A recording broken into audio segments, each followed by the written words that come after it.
Alright, good morning everybody, good morning. My name is Justine. I'm going to be doing the Instagram takeover today from Algiers, Algeria in North Africa.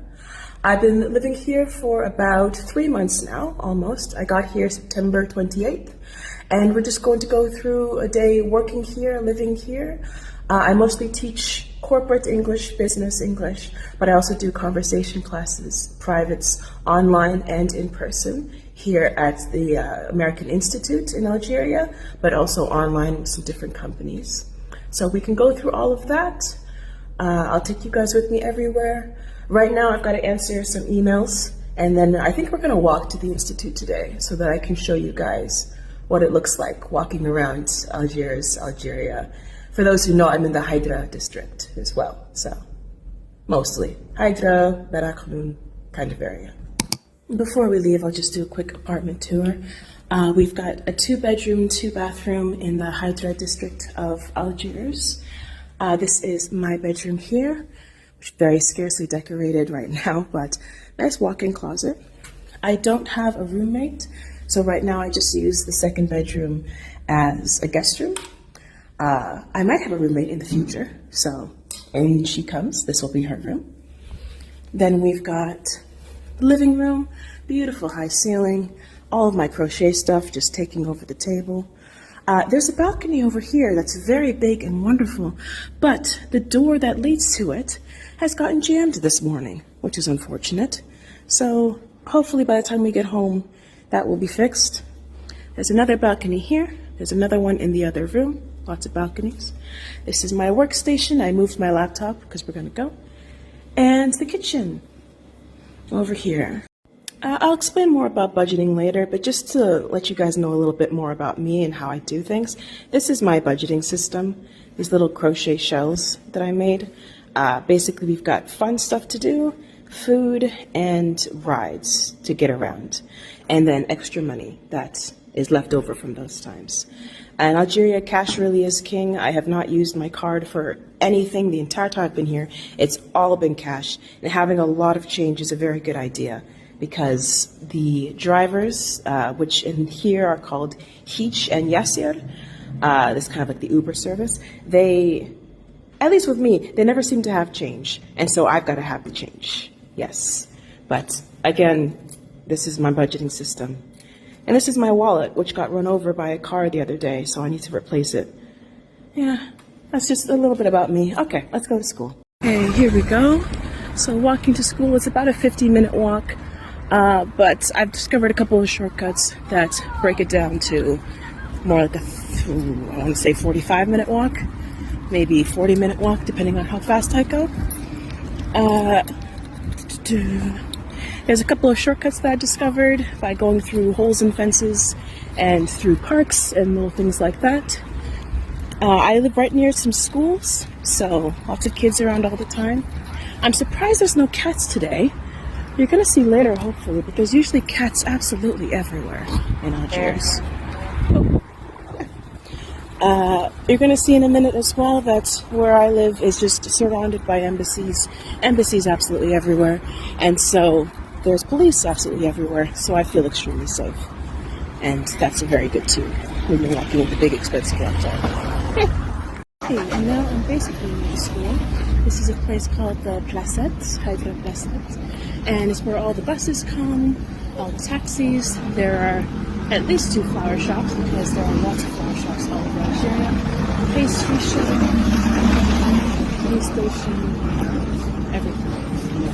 And I'm going to get some lunch here before we get to the Institute. There's a shawarma place around here that's very good.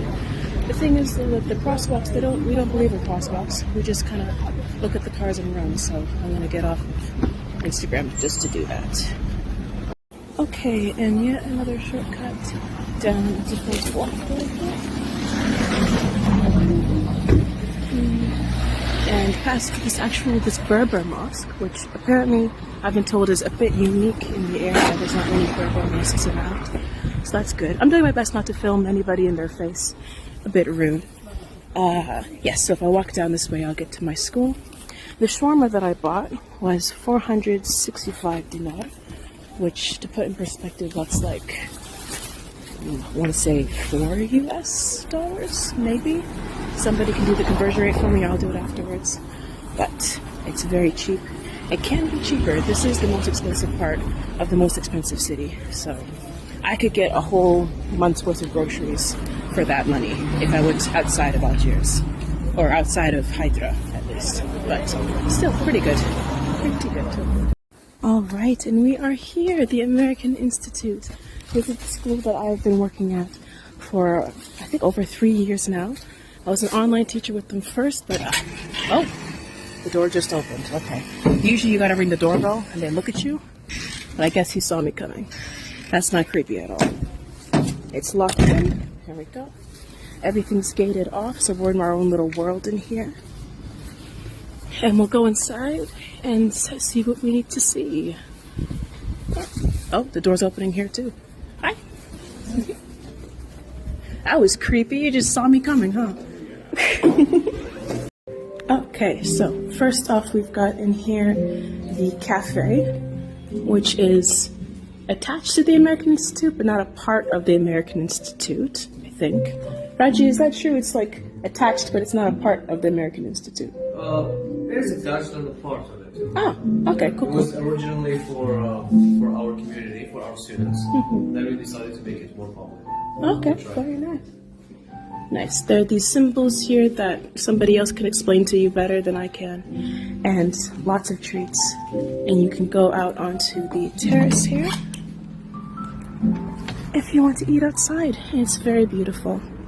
You can see a lot of Hydra and you can gauge the traffic by looking out here. Lots of clubs meet out here, or people are doing a podcast out here. I saw them the other day. So it's a very nice space. And this is the first floor of the Institute. We've got 2 more to go through. Alright, and if we head upstairs, this is the library up here. So they have classes in here sometimes, lots of kid classes. We print from here, all the teachers, we can use the printer. There's a lot of books, and then they play movies and video games for the kids sometimes. What's this? Oh, we've got winter camp coming up soon. Okay, excellent. And so I guess this is the plan for it here. The unique thing about this school is that every room is called a different American city.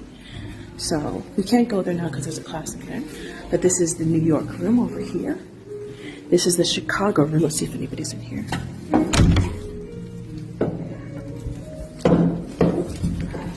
I think someone's in there. Okay, we'll leave it alone. Yes, but there's lots of quotes. There's a teacher's lounge over there where I'm going to eat soon. But there's another floor we got to explore, so let's keep going up. All right, and here's the top floor. I believe they use this to do directions with the kids, like they can walk around on the mat and do things. We have over here the San Francisco room, which, just like all the other rooms, has the name and the most notable skylight, or there we go, painted on the wall. Then we've got Washington, D.C. I go in this room a lot to teach my privates and also to do my club meeting. They still have the Halloween decorations up there. And the best part about the top floor is this over here, where at least I send students to go and do their group work up here in the sun, and they can relax. People use it to pray and play music. And you can get an even better view of all of Hydra. And it's gorgeous. All right. Okay, this is Maria from the Institute. She's going to tell us more about the rent prices in Algiers because she knows more about them than I. So, yeah, what's the kind of average rents we're looking at in Algiers? All right, so we got like 3 types of rents in Algiers. It really depends on the region. For instance, in Hydra, since it's the location of many embassies and many expats live in here, so the rent could go from 120,000 dinars up to 250,000 dinars. And then, like, you have the middle class. So, let's say around Berkhadem, Said Hamdin, it could go like around 70,000. And then you have like the cheapest places, such as Baraqi, which is around 25,000, 30,000. And the last part down here, I forgot to show you, is the Clubhouse. It's not open today, but I got to come down anyways. There's lots of events that happen down here. There was the inauguration a few days ago. They have the cinema club here. They have the debate club here. They have the Algerian Heritage Club here. I believe it only just opened this month, so it's very new, but it's very cool. These actually come out of the walls, and so you can sit on them. I haven't found a way to pull them out, but I've seen other people do it. I also do my creative writing club down here sometimes when I want people to move around, and I'll tell you guys a little bit more about that later on. We actually have to leave soon to get to my first class of the day, which is an online class, but I have to do it in a different city for reasons that I will explain on the drive. Yeah, usually you'd come in this entrance, go up into the Clubhouse. Okay, so it was a very noisy drive to get here, lots of honking cars, so I didn't film anything. But it took about 45 minutes to get from the Hydra district to Riba, and 45-minute each drive costs about 970 dinar, which, to put in perspective, from my apartment to the institute, it's 10 minutes drive, and that's about 270 dinar. So a very good price today. It can be more expensive if it's lots of traffic or if it's the wrong time of day. So I always come here early. Right now I'm at the Sara Tango group in Riba, which is a part of the Heineken beer company. So it's a beer company here. And I'm just doing my online class in this private boardroom. I can't film too much for legal reasons. And then when it's time for the employees to have their class, I'm going to go to the classroom here for me. So I'm just waiting for my online student now. The online class is finished. It was a very successful class. I've moved into the big boardroom. I'm sure I can show you a little bit of it. It's like, don't get mad if this is bad. But yeah, this is where my students will come in 15 minutes or so. With these corporate classes, I do have a kind of curriculum set up for business English, professional development, but I have never encountered a class where I actually follow the curriculum the entire way through. It doesn't work like that. We're constantly adjusting to the needs of the students, finding out new things that they want to articulate and how they want to express themselves. So the curriculum is constantly shifting to encompass whatever new needs they have. But today, we're almost near the end of term. I think we're going to play some games and do some preposition work, because prepositions. Find two pillows. Okay, behind the woman with flowers. Behind the woman with flowers, perfect. And the other. Okay. Oh, she's impatient.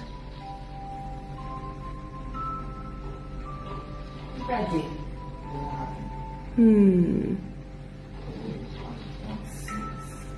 Behind the chair. Behind the chair, yes, excellent.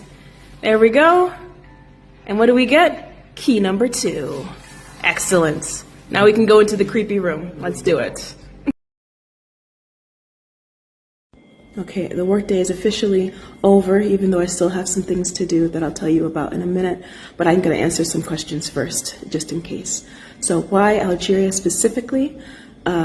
It's just for the American Institute, truly. I have been working with them as an online conversation teacher for 3 years now, and it's such an incredible company. And I really wanted to visit the students here that I've been working with for so long. And so I knew nothing really besides what my students had told me. I knew nothing about Algeria. I've never planned to come to Algeria, but now that I'm here, I'm thinking that like a yearly visit is necessary, because it's just the most incredible place with the most incredible people. Moroccans specifically, no. I've met a Tunisian, but I've not met any Moroccans yet. To be fair, the circle that I'm kind of in is with Algerian students, Algerian professionals, and then expats of all kinds from various embassies that I'm in connection with. So I've met someone from Fiji, someone from Germany, someone from Sweden.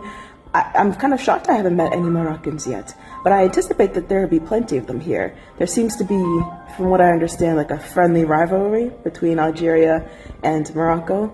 So sometimes friendly, I hope. Yeah.